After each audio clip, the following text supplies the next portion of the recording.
you can't change your future until you disrupt your present. If you don't change something about the present, the future will remain the same. Making excuses is 2,000 years old, man. Look at the first thing. Do you want to get well? Yes or no? Jesus doesn't even acknowledge the man's excuses. All he does is like, the guy goes, okay, well, it's this problem, and it ain't my fault, it's someone else's fault. And I love Jesus' response.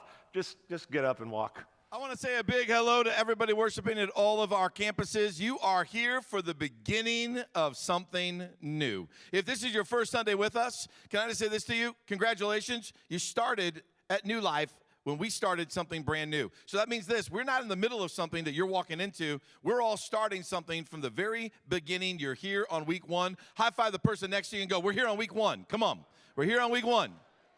We're here on week one.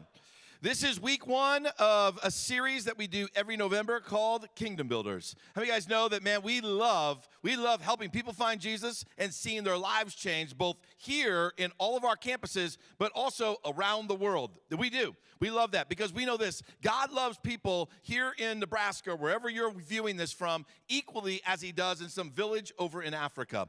God loves every person equally, and he loves to see people have their eyes opened up, discover who he is, and have their lives changed by him. How many guys would say, my life has been changed because I found Jesus? Come on, right? That's it. And that's what we want to do. We want to multiply that tens of thousands, hundreds of thousands of times over. And so we do that through what we call Kingdom Builders. Kingdom Builders has three basic lanes to it. Global missions, okay, reaching all around the world. We believe also in the second lane, local church expansion, which means this. We can only reach out to the ends of the earth as strong as we are here in America. If the church in America is strong, we can reach the world. If the church in America is weak, we can't reach the world, okay? And then the last one is future Christian leaders. How many of you guys know I'm 54 years old? I know I look 35. Until I turn around and show you the rest of this hoodie, by the way, which is the Kingdom Builder hoodie. I mean, come on, take a look at this thing, right? Did you see that? I just did a 360 for you. Some of you couldn't get your eyes off my bald spot. Knock it off. Knock it off, Sean King. I saw that. I can see yours too. All right. So, but here's the deal. Well, also future Christian leaders, because sooner or later, someone's got to take my spot, right? I mean, I don't get to be here forever. You don't get to be here forever. So, well, this is the three components: global outreach, local church expansion, future Christian leaders. And what we do is we cast the vision at the beginning of the year, and we go, here's all of our Kingdom Builder partners, and here's how much money we want to invest into them. And that number was close to $600,000 at the beginning of 2024, right? Yeah, that's awesome, right? Here we sit right now towards the end of the year. Here's how much we still need. We still need $176,205. Now, what we call that is the miracle offering. Every year we have cast that vision. We said, this is how much we need. If that comes in, we get to fund all of the rest of our partners in 2024. What I've discovered with our church is that generosity stirs up inside of your heart. And you start saying to yourself, wow, I want to be a part of that miracle. I want to be a part of funding every single one of our partners that's around the world. So guys, can I just say this to you as your friend and as your pastor? I want you to be a part of a miracle here in November of 2024. How does that happen? It happens by you being generous. So if you've never given to Kingdom Builders, you've never even given a tithe, you've never given anything, can I just ask you to do this? Maybe just give $10. Just something like, ask the Lord in your heart, God, what do you want me to do? Because guys, come November 17th, the Miracle Offering Sunday, when we're coming to bring this offering, I want you to be a part of a miracle. I don't know about you, but how many guys would love to be a part of a miracle? I want to be a part of a miracle. I want to see God do something supernatural. We can only see $176,000 come in if something supernatural happens in all of our hearts. Let's all believe for that. Let's all be a part of it. So today we have one of our Kingdom Builder partners that's in the lane of local church expansion. This partner is called Church Boom. Their whole focus is to help rescue churches that are getting ready to close their doors and die. And today it's my privilege, right? My privilege to be able to introduce to you my friend and the CEO and founder of Church Boom. He's here with us today. His name is Chris Sonkson. Chris is going to be coming in just a moment, right? But what I want you to know before he comes is that through your generosity already this year, we funded our commitment to Church Boom. It was $25,000. So if you're a Kingdom Builder, you've already done that. You've already done that. And as you hear his heart, you're going to understand why we want to be a part of this movement for years and years to come. So guys, right after this video, would you do something for me? Would you put your hands together and would you welcome, right after this video, my friend, the CEO and founder of Church Boom, Chris Songson.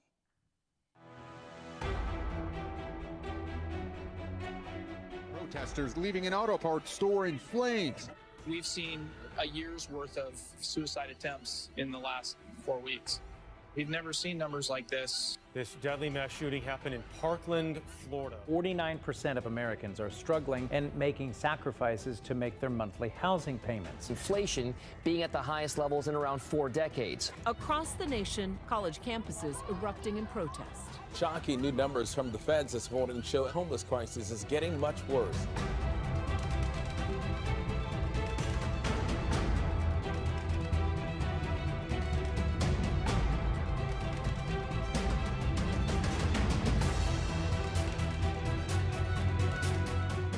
House of worship faced with financial struggles and dwindling attendance is forced to close its doors.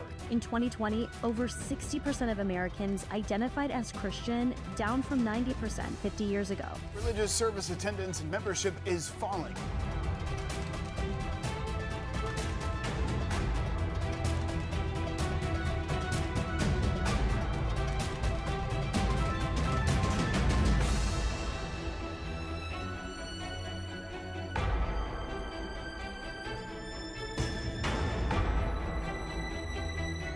In every great spiritual awakening, the local church was at the center. It was a place where people's lives were changed, a place where people found freedom, and the love of Jesus was felt by many. We believe that the local church can be all of this and more.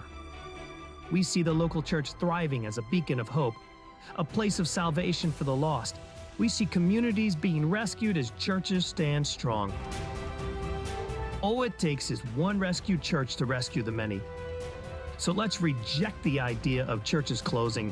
God has something better for us.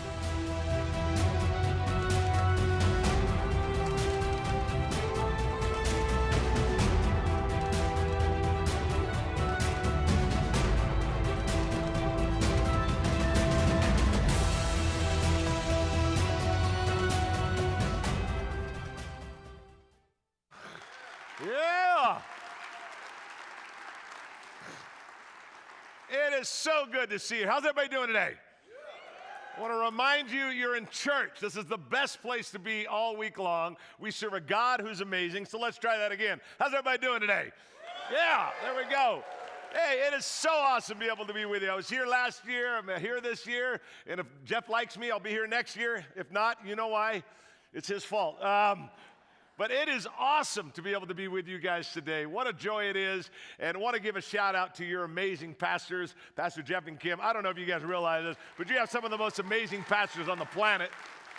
And they are friends, they are family, and we are lifelong partners in helping churches across the nation because we believe in the bride of Christ. So, hey, it's good to be able to be with you guys. And my name is Chris. I'm from Southern California. I live in San Clemente Beach and founder of South Hills Church. We have 12 campuses, but we also have Church Boom, where we coach pastors and we rescue churches. And you guys have been a part of helping us rescue dying churches. And for America right now, for every 1,000 churches that open, 2,000 close. So we're going the wrong way, and we're trying to do something about it, and you guys are part of helping to make that happen. But it's so awesome to be able to be with you. I've been married for 33 years to a beautiful Mexican woman, and she's hot, and she doesn't speak any English, but that helps us get along. No, it's really the secret to our marriage. And we have 2 amazing children, 2 grandchildren, and again, it's just awesome to be with you. I want to jump right into it. If you got a Bible, go to John chapter 5. We're going to look at John chapter 5. If you don't have a Bible, next time at a hotel, get one. They're free. I steal them.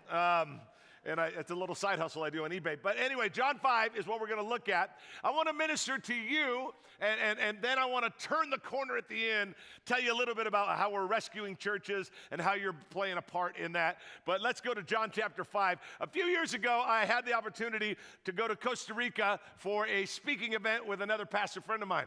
And we went and spoke at all these places. Now, there's the really amazing side of Costa Rica, if you're not aware, and then there's the third world side of Costa Rica.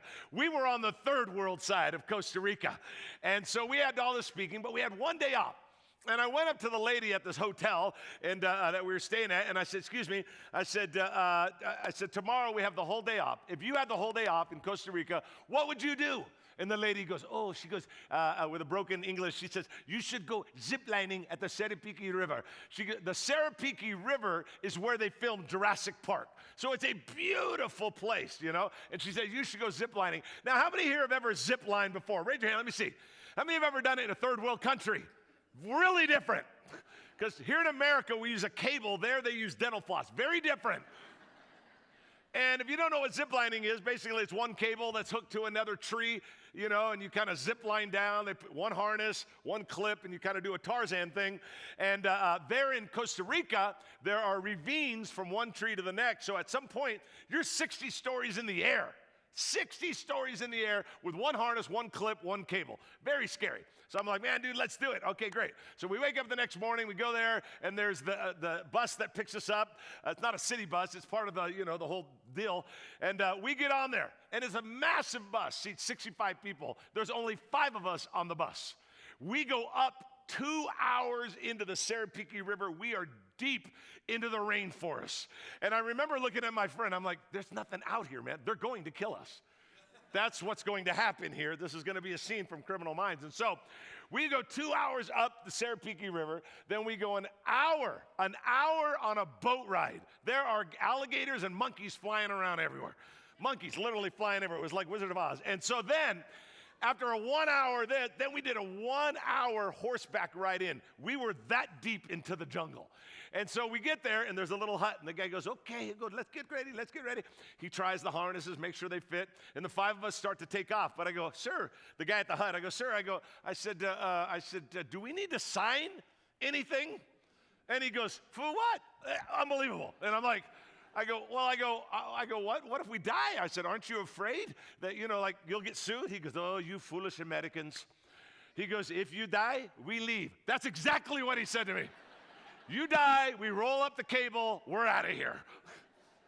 So we had an amazing time, you know, and so on the way back, you know, we come back, we go back on the horseback ride, then we go back on the boat ride, then back on the bus. We're on the bus, and it starts going, but it gets stuck in mud. They have 300 inches of rain a year at the Serapiki. We got stuck in the mud. We get out, and we all have to push the bus. Mud is flying up, and I'm yelling at my friend, this wasn't in the brochure. Mud's flying everywhere.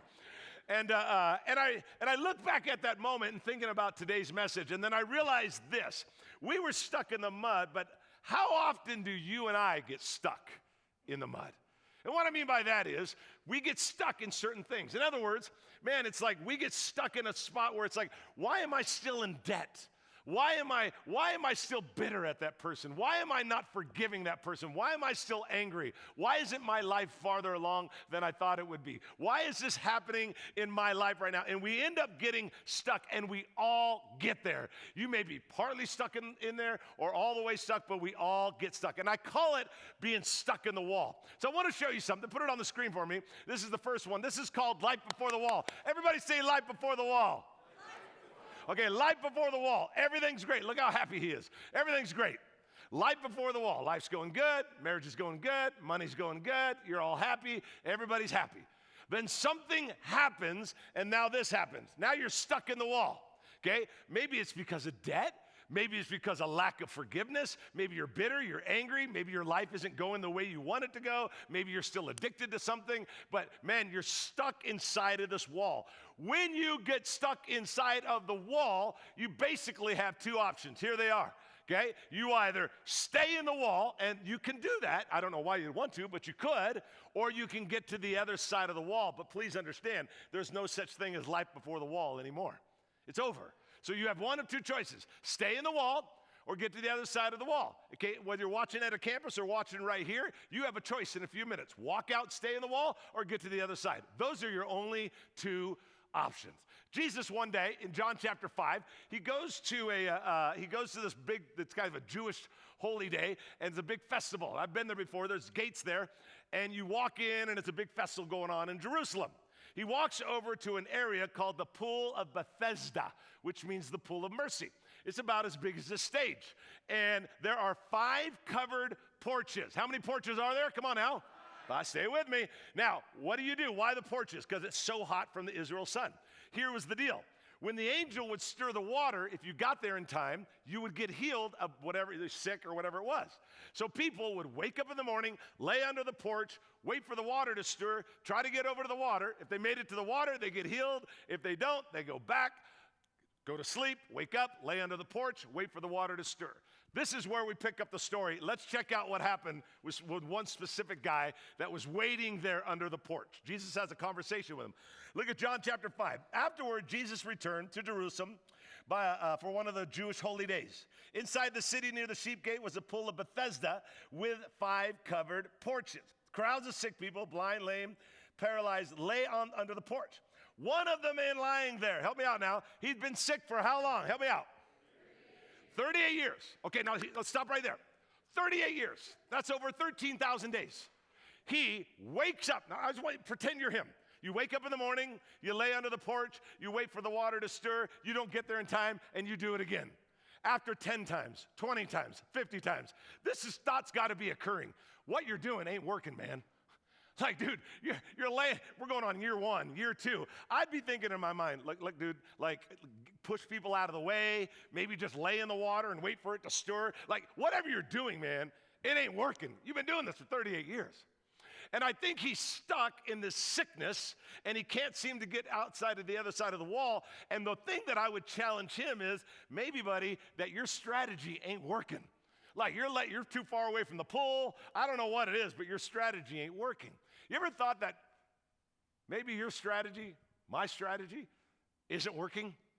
Hey, I've been addicted for 8 years. It ain't working, man. Hey, I'm still bitter at that person for 10 years. Believe me, I know what that's like. I'm dealing with that in my own life. Matter of fact, I get counseling for it. But because of the bitterness, we get stuck inside of this wall, and we all get there. And the idea is like, man, 4 years have gone by, 8 years have gone by, we're still in debt, we're still addicted, we're still having problems, we're still lacking forgiveness, and we get stuck in that wall. And I got to challenge you that maybe your approach and strategy isn't working. And here's the reality, is that, put it on the screen, you can't change your future until you disrupt your present. If you don't change something about the present, the future will remain the same. If you want the future to change, you want to get to the other side of the wall, then you got to change the present. We all have to do that. I've written a bunch of books. No one reads them, but I've written a bunch of them. They're great coasters for your house. But the book I wrote like 4 or 5 books back was called Quit Church. By far did the best of any book I've ever written. It's called Quit Church. And the subtitle is because your life would be better if you did. I wrote a book as a pastor saying, quit church because your life will be better. It was just a plan with the publishers and the agents to be like, oh, hey, let's create something that will shock people. And it worked. That thing went crazy. For like 2 weeks, it was nuts. It was #1 on Amazon, #1 on Reddit, #1 on all sorts of stuff. It was going crazy. We were on Fox News. We were on Fox News and Friends. We were in all these television programs. It was amazing. Okay, but please understand, it only lasts for like 2 weeks. Like, hey, great book. Then they don't remember you. Literally, it's that fast. Like, who are you? What book? Get out of here. They don't care anymore. But for 2 weeks, it was amazing. So while the book was really hot and doing really good, I flew to like Dallas or somewhere. I get off the plane. I get on a hotel shuttle. Right in front of me, I'm sitting there like this, just returning emails and texts, and these 2 ladies are in front of me. And I don't know who they are. They're facing this way, and I'm facing behind them. I can only see the back of their head, and I'm just kind of doing this. And they start talking. I don't know who they are, but I can tell they're Christian. One of them says to the other one, hey, have you heard of this book? And I'm sitting right behind them. And the lady goes, what book? Oh, it's called Quit Church. And she holds it up on her phone. I go like this. I lean over. That's my book, you know? And I'm like, and I'm just trying to be all private, but I'm eavesdropping. And the other lady goes, Quit Church? What kind of book is that? She's all mad about it. And she goes, I don't know. Some guy wrote it. Where's he from? From California. What kind of guy? Apparently, he's a pastor. And the lady says, and I quote, he's not a pastor. He's an idiot. And I'm sitting right behind them. You can't write this stuff, you know? And then they just get worked up. That's the problem with America. Because anybody says that's the problem with America clearly has the answers. And so They start going off, and they get so worked up. They're talking to each other like this, like on a shuttle. She turns around and invites me into the conversation. And that's when it got good. I was like, okay, lady. She invites me into this conversation, and she's like, can you believe it? And I said, what? I'm just back here fasting and praying. And she said, can you believe it? And I said, what? And she goes, this book. She holds it up on her phone. Quit Church. I'm like, what? She goes, yeah, a book called Quit Church. A pastor wrote it, some pastor. And the other lady goes, it's crazy. And they're going off. And then the one lady says, have you heard of this book? I said, I have. I've heard of it. And then the other lady goes, have you read it? And I go, I'll give you one better than that. I wrote it. And then here comes the apologies. They're like, oh, we're so sorry. Had we known that you were sitting here, we wouldn't have talked bad about you. Spoken like a true Christian, you know. We would have talked behind your back like God intended. And they're just going off, you know, and they're apologizing and whatever. So we get off the shuttle. We go into the hotel. Everybody's standing in line. I'm standing in line behind them. And she goes to tell me, what's the book all about? I go, it's not about quitting church. It's about quitting your approach to church. If you go all in, got to go all out. That's the concept of the book. You know, we get stuck in the wall, but we got to, you know, explain the whole thing to them. And she goes, you know, I feel stuck. I said, you do? She goes, yeah. She goes, I got a divorce 5 years ago. My husband was beating me every day. I decided that I wanted to go back to school. I went back to school. I got a license to preach. I became a pastor. Or she says, no, she says she's, in 5 years, she said she was stuck, and she was bitter, and she was angry, and she was in a dead-end job. And so fast forward now, I give her the book, you know, and I'm like, here, man, you might want to read the book. And by the way, that's $18. And I gave her my email. Now, fast forward 2 years go by, and you know, I hadn't heard about them, thought about them, whatever. So I'm in a hotel, never thought about them again. 2 years go by. And I get this email. It says, dear Pastor Chris, I don't know if you remember us. I'm like, oh, I remember you very clearly. And she says, but I'd love for you to come and speak at this event that I'm at. And there, you know, and I said, okay. So it all worked out. And right near my house, I go to this event. There's 25 people, and I speak at the event. She's not part of this leadership. She is the leadership. The lady that was abused for 5 years in a dead-end job and very bitter. And so I start talking to her afterwards, and I said, are you in charge of all this? She goes, yeah. She goes, I went back to school, and I got my license to preach. She goes, after reading your book, I was just like, man, I got to change my life. And she goes, I went back and got my license to preach. She goes, I went to counseling, and I got over all my bitterness towards my ex-husband. She goes, and this is my leadership team. I started a home for addicted men, and I started a home for battered women. This is my leadership. And I was like, wow. And this, best part, she leans in, she goes, I got out of the wall. And I was like, yes. You see, you guys, listen to me. We all get there. And you got a choice. She could have stayed bitter, dead-end job, angry, upset, whatever, or she could get to the other side of the wall. She disrupted her present, and that changed her future. You have to disrupt the present. The guy there laying there had to disrupt his present, or he would never get to the other side. Let's jump over to the next part of the scripture. Here we go. It says this. It says, when Jesus saw him and knew he had been ill for a long time, he asked a very simple question, 6-word question. Read it with me. What's the question? Would you? It's really easy, isn't it? It's a 6-word question. It's not deep. It's not like, you know, theological. It's like, you want to get well, yes or no? It's a yes or no question. Now, what amazes me about the question isn't the simplicity of Jesus' question. What amazes me about the question is the man's answer. The man that's been sick for 38 years, Jesus walks up, would you like to get well? The man's answer tells me why he's still stuck in the wall. Look at the man's answer. First 2 words, come on. Second word, what is it? I what? I can't. First thing out of his mouth is an excuse. Isn't that amazing? Hey, do you want to get well? Yes or no? It's a simple question. First thing out of his mouth is an excuse. I can't, sir. The sick man said, for I have no one to put me into the pool when the water bubbles up. Someone else always gets ahead of me. Okay, watch this. Do you want to get well? Yes or no? Oh, I can't. And it ain't my fault. It's someone else's fault.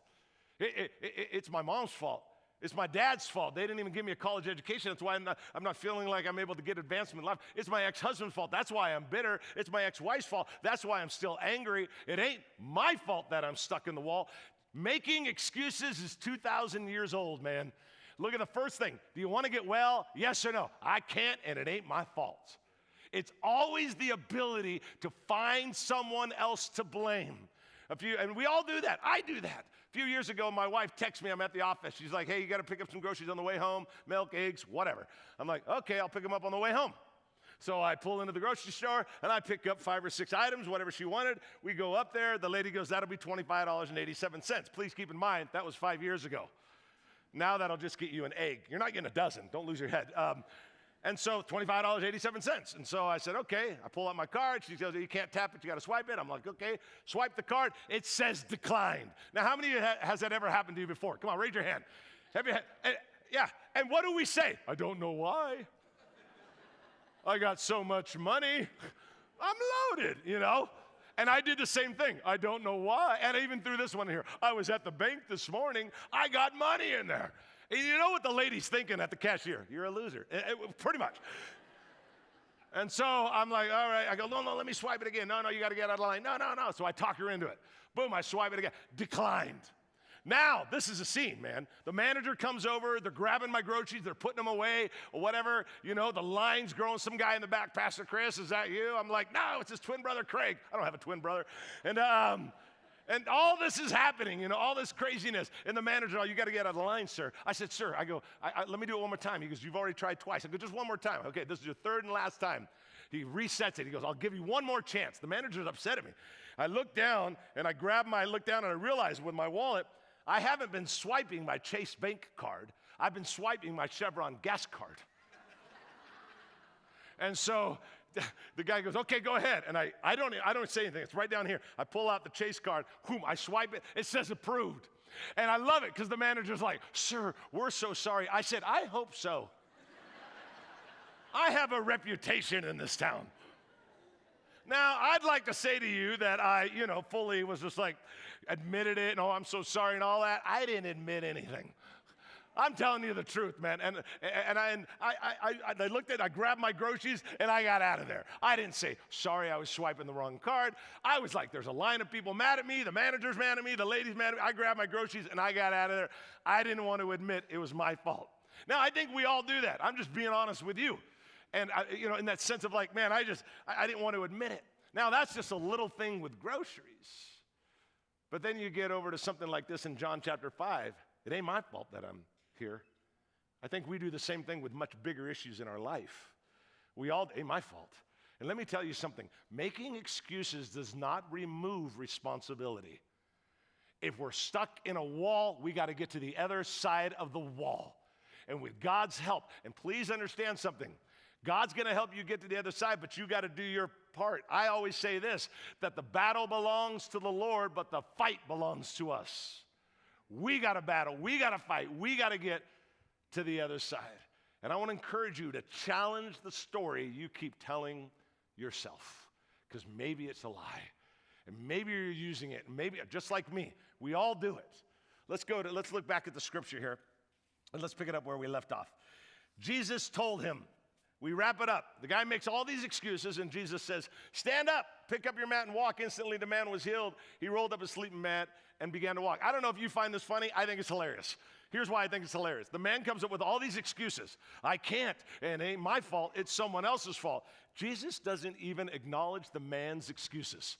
I think it's hilarious. All he does is like, the guy goes, okay, well, it's this problem, and it ain't my fault. It's someone else's fault. And I love Jesus' response. Just get up and walk. I think it's so funny to me that he doesn't respond.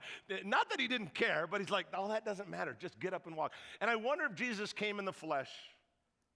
You were the only person here, and you and him in this room. Wouldn't that be wild? And he sits next to you, and he says, okay, you're in the wall. And then you're like, well, let me tell you all the reasons why. I wonder if he would just, after giving all the reasons, I wonder if he'd just look at you and just say, just get out of the wall. You know what I mean? Like, hey, people, this is what you're doing. This is what I want you to do, kind of a thing. You're doing all this. I really want you to just get out of the wall. Not that I don't care about all your reasons. Just get out of the wall. Because he loves you so much. Because he wants you to get to the other side. Because he wants you to fulfill God-given potential. Because he wants you to have an abundant life. Just get out of the wall. Stop living inside of the wall. I think he would do that for all of us today. Now, I'm going to turn the corner right now real quick. But I'm going to pray real quick. I feel like God, let's take a moment to pray. It's just going to be a quiet prayer, and then I want to turn the corner. But I want you to close your eyes with me real quick. How many would just say right now, Chris, there's a little bit of my life or a lot of my life stuck in the wall? I don't want to live there anymore. Maybe you've been going to church all your life. Believe me, I know what it's like to be stuck in the wall. I've been there. I'm there a little bit right now, I feel like. How many feel like, man, I feel a little stuck in the wall, but I don't want to live there anymore? Nobody looking around, just you and God. Just slip up your hand high in there and just say, that's me, man. I want to get out of this wall. Wow. Yeah, all over this place. Jesus, see all these hands and help us today to make a decision to get out of the wall. You're inviting us to get out of the wall. Help us today, all over this room. Help us today to get out of the wall. In Jesus' name, amen. Now, I told you I would turn the corner at the end. And first of all, I want to thank you because you're helping the church to get out of the wall. And I want to explain something to you for just a couple of minutes and show a video. But Pastor Jeff mentioned that we oversee Church Boom and Church Rescue, and Jeff's part of that team as well, and helps lead so much of it, and such an incredible leader. But we are rescuing churches all across America. Now, why are we doing that? Let me just kind of walk you through it. This is something we call, just like we did with us, there is something called the Life Before the Wall with the church. Put it up there for me if we could. This is Life Before the Wall with the church. Okay, watch this. This is when everything's great. Now stay with me for just 2-3 minutes. We'll watch a video, we'll wrap it up. Okay, Life Before the Wall. Did you know in the 1950s and 60s that the church population was outgrowing America population? Meaning more people were joining the Christian church than babies were being born. Isn't that incredible? It was unreal what God was doing in the 50s and 60s, and people were just inspired. But something's happened, especially from the year 2000 to the year 2024. Look what's happened. Let me show you real quick. Look what happened. This is the blue line. This is weekly attendance. Okay, 20 years ago, it was like 137. Then it dropped to 127, the average church in America. Then it went to like 87. Then it went to 76. Then it's now at 60. The average church in America is just continuing to drop. You look around and go, man, this is fine here. That's because you have amazing, incredible leaders. But this is not normal. This is huge. We're losing. Our attendance is continuing to drop in America. The yellow line, hard to see it, but it is the amount of people that are no longer going to church anymore. We're going in the wrong direction, you guys. And let me show you this one right here. Problem number 2, 6,000 to 10,000 churches in the U.S. are dying each year. 100 to 200 churches will close every week. That means this morning, today, stop just for a moment and think. 100 to 200 churches are having their final service today. Gosh, how do you do that? How do you just say, man, it's been great. We lock the doors and that's it. 84% of churches are in decline right now. We're bleeding. We're bleeding. We're closing 2,000 churches of every 1,000 we're open. We're doing this. And let me show you this one real quick. 46% of pastors under the age of 45 are considering quitting the ministry. New York Times. 76% of pastors admit to feeling inadequate for the job and need help. 3 out of every 4 pastors are saying, my church is dying and we don't know how to fix it. So about 3.5 years ago, I got together with about 15, 20 pastors in Dallas, Texas. We all flew in and I just said, look, man, I presented all these problems. Look, man, we got to do something about it. Because you know what I believe? Revelation requires responsibility.